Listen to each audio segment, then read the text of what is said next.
Hello mga boss, magandang araw po sa inyo. Ayan, nakapagputol-putol na po tayo ng alambre para po sa preparasyon natin dyan sa poste panali.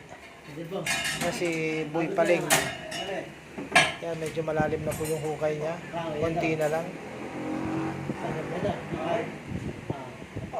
Kung makikita nyo po yung pundasyon nila, yung tinutungtungan po ni Boy Paling, napakababaw. Ngayon po yung pundasyon po namin, dahil sa ito po ay para po sa mga nagtatanong na naman kung ano ang pwedeng pundasyon kapag nagtayo tayo ng bahay. Ito po kasi gagawin namin yung second floor sa third floor slab, pero maliit lang po ito mga boss.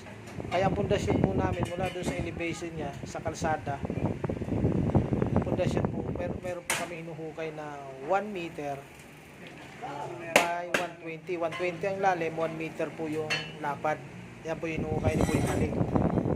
Hanggang ano po ito kasi ang pinaka third floor niya naka-slab din siya, ano po. Pero may mga dati na po kasi ito mga poste, ayan o.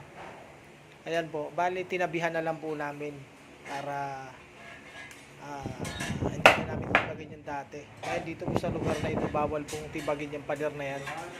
Dahil una, kukuha ka pa ng building permit. Kaya ginawa, sabi ng may-ari, dito na lang sa loob ng poste. Lalagay kami ng isang poste pa dyan, isang poste dito, didikit lang namin doon sa dating poste. Bali apat, ano po, maliit lang naman ito. Ngayon, ang lalim po niyan mga boss, 120 by 1 meter. Yung inuhukay po dito. Ito naman po si Boy Labo mga boss. Mababaw pa yung hukay niya, mabagal. Ay si Boy Labo ng Nigarilyo. Mataas na dito po. Mataas na pag doon kinuha sa dating flooring. Kaya lang pag galing po, bali ito po mga boss, mula sa elevation doon sa kalsada, yung po yung kalsada, 120 hanggang doon sa pinakailalim. Magtataas kami dyan ng halos 35 cm. Ano po, ayan o. Yung step na yan, mula doon sa kalsada na yon, halos isang kalahating hollow blocks po yan. Yan ang magiging flooring namin. Kaya kung pagbabasihan po yung magiging flooring po namin dito sa pundasyon, halos 150 po ang lalim yan mga boss. Ano po? Ayan mga boss. Kaya si partner nandun sa labas. Partner? Silip ko nga sa bintana, partner. Sa bintana. Ayan, ayos ka lang. Para ka hold upper. Lagyan ka. Ayan. Ano po, dalawang poste ang hinuhukay nila dahil sa masikip nga, yan, tambak na yung lupa namin, no, mga boss. Pag tapos yung hukay, bubuhusan na namin yung pundasyon niya yung dalawa para maiayos uli yung lupa. Tapos, dito naman kami sa CR na to, maglalagay ng isang poste.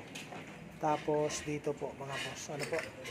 Ayan, pangalawang araw po namin ngayon, halos nabaklas na po namin yung second floor. Yung sa third floor po, mga boss, ayan, no. Ando namin nilagay yung mga plywood dahil sa wala kayong mapaglagyan, bawal sa kalsada mga boss. Ayan. Pag naislaban po namin ito second floor, saka na namin tatanggalin yung mga nandun sa pinakaitaas. Ano po mga boss? Sige po mga boss, at ingat po kayo. Shoutout po sa inyong lahat. Boss Ray TV channel po. Salamat po. Alam nyo na po. Sana po suportahan nyo po si Boss Ray. At sa mga gustong magpagawa dyan na wala kayong kakilala, PM lang po nyo si Boss Ray sa Facebook. Ano po, para pwede tayo mag-usap mga boss kung ano ang maging usapan natin sa kung mayroon kayong gustong ipagawa mga boss. Ano po, shoutout po sa inyong lahat. Ano po mga boss, ingat po kayo lagi. Salamat po mga boss. Ano po, sige po, bye bye.